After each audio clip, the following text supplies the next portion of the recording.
Well, I'm now joined by host of No Spin News on YouTube and author of new book, Confronting Evil, Bill O'Reilly. Bill, great to have you back on Uncensored.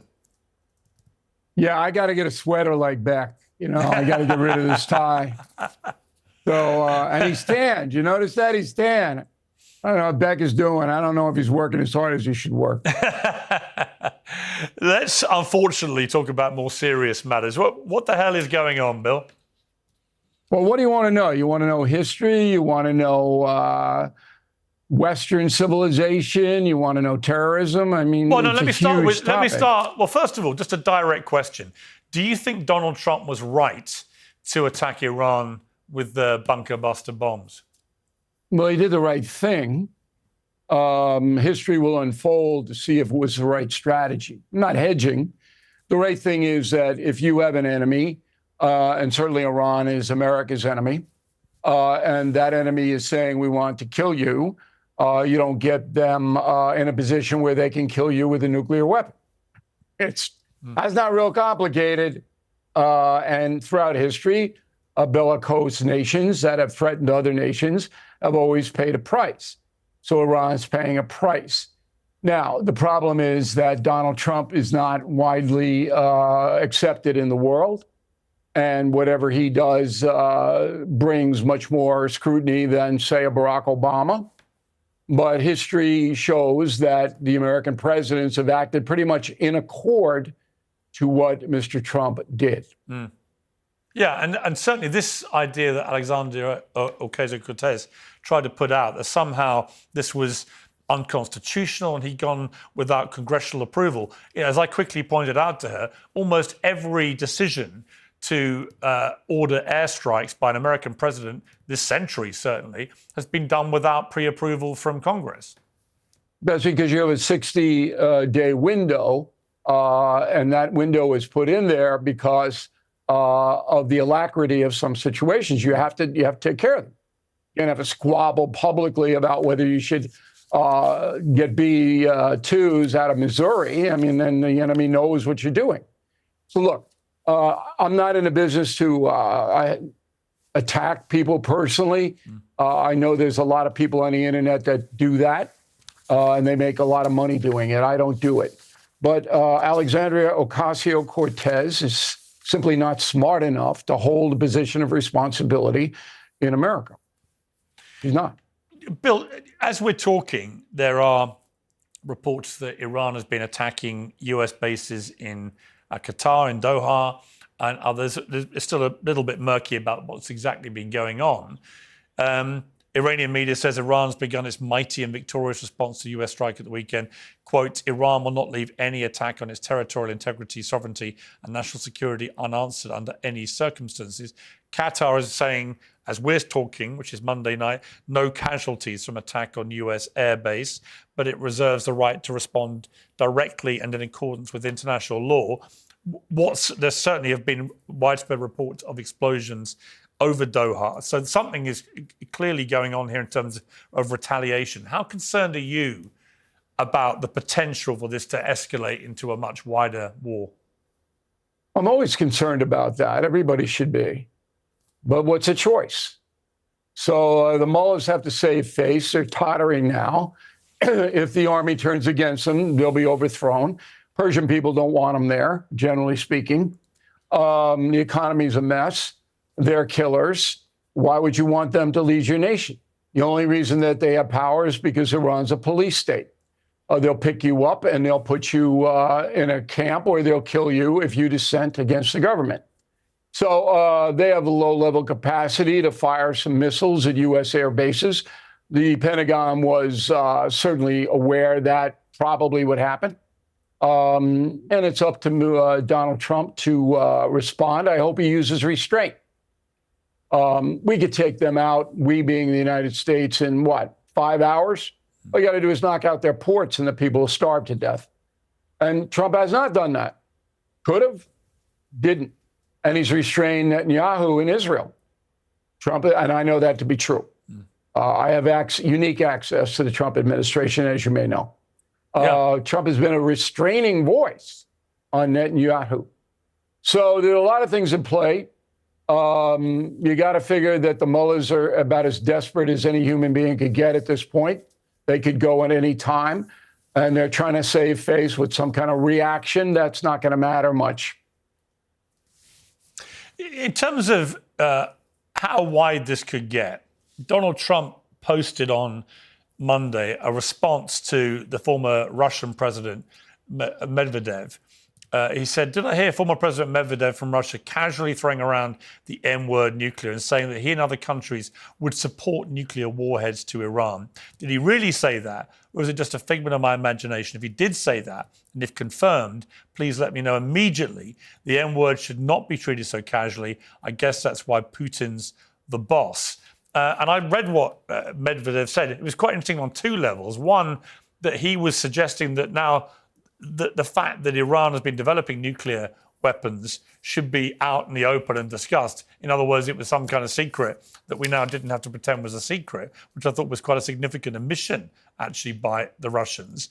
But also just this casual threat that there are plenty of countries out there that will come along and supply Iran with nuclear weapons if necessary. What do you make of that? Should we take it seriously? Well, you take everything the Russians say seriously because Putin's psychotic. And he threatened to use nukes in Ukraine. But any country that supplies nuclear weapons to Iran is going to be a pariah, have enormous sanctions slapped on them immediately, and will probably go bankrupt. So this is what the Russians do. I mean, they want to create havoc in the West. They say a whole bunch of stuff. I would be very surprised if any country, including Russia, supplies the mullahs with a nuclear weapon. That would be pretty much saying to the world, F you, and the world is going to reply to that.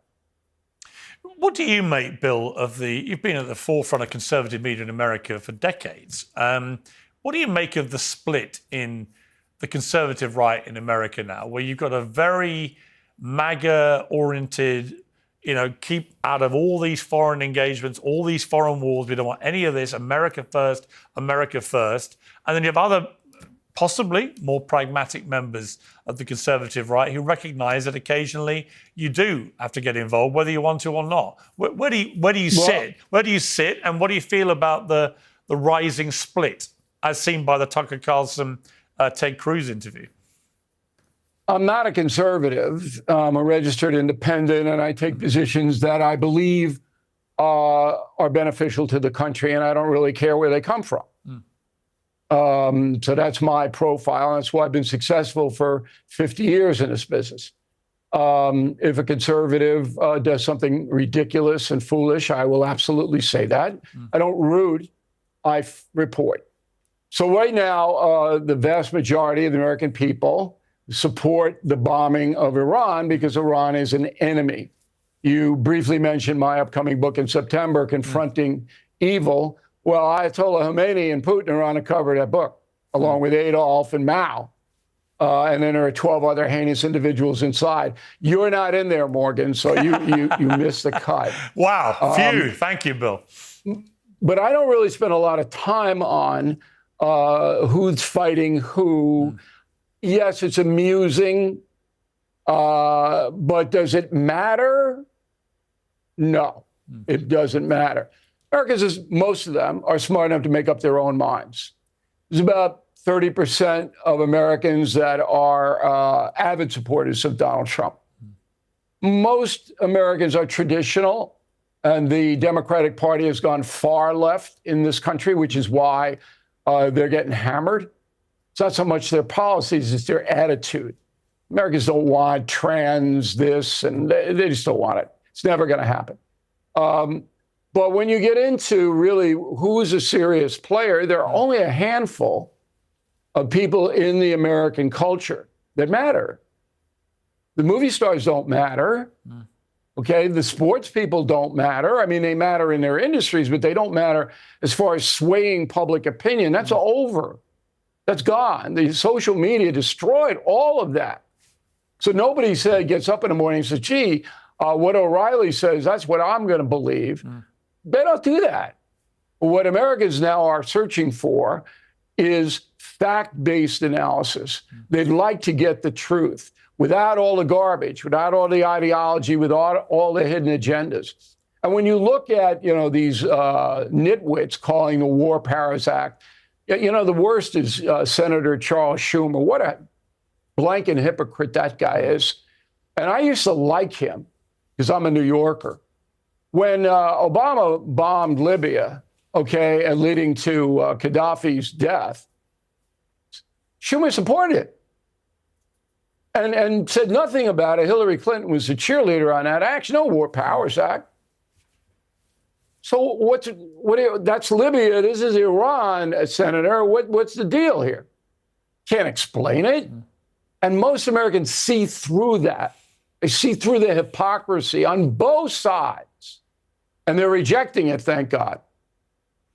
You, like me, have regular contact with Donald Trump. We knew him long before he ever ran for politics.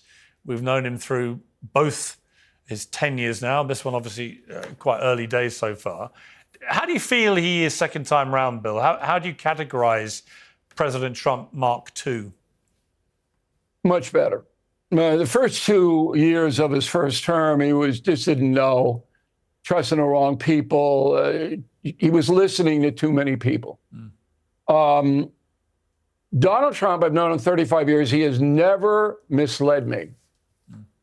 And you know me, I ask direct questions. Yeah. So he has never misled me. And because of my association with him, I wrote a book called The United States of Trump, which is widely read in the Communist Politburo in Beijing. And 3 weeks ago, I was invited to address the communists in Beijing, which I did. And it was off the record, but I told them I have to debrief President Trump when I get back to the States, unless you guys throw me in a gulag and I can't get back. But that wouldn't be fun. You don't want to hang with me. So it was an extraordinary experience because what I brought there was a deep knowledge of President Trump. And I could explain to the highest levels of the Chinese government. And their questions were, well, if we do this, what will President Trump do? And I could answer that fairly accurately without guessing. But to be in that position, and I didn't solicit that. They came to me, okay? And to be in that position where I'm a journalist, but I'm also now almost a diplomat. And that wasn't the first time that happened. I was involved with the hostages in Gaza and other things. And I take it very seriously, extremely seriously. And I can't report everything. So when it's off the record, I honor that. But my access to the president has been a very positive experience for me and my followers, because I can pass on information I know is accurate. Does he always, do you think, tell you the truth, or does sometimes he want... Never misled me, not one time in 35 years. Now, he doesn't tell me everything. I didn't know that on Saturday night he was going to go in and wax the Iranians. I did not know that, okay? Because I'm not on the phone with him every day. I never call him, by the way. I don't intrude, all right? If he calls me and asks my opinion, I give it to him, like I did with Barack Obama and Bush the Younger. They both solicited my opinion as well. But never has Donald Trump said one thing to me that didn't happen or was not accurate. How do you think he would like to be remembered by the end of this second term as a president? As one of the greatest presidents. He's all over me for confronting the presidents, the book I have out now. He's all over me on that book. He goes, where am I, where am I, where am I in the rankings of the presidents? And I said, yeah, it's undetermined. You got 3.5 years. You could screw up beyond belief. You could be down there with Andrew Johnson or his cousin Lyndon Johnson, both disastrous presidents.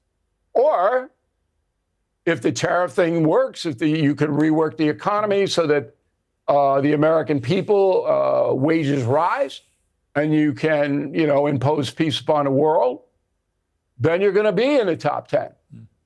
So that thing is, but he wants to be on Mount Rushmore. There's no more room, but he'll buy his own mount. Put his face up there. He will. Bill O'Reilly, always great to have you on Uncensored. Thank you very much. Thanks for having me, Piers. We live in a time filled with endless information, flashing headlines, loud opinions, and carefully selected truths.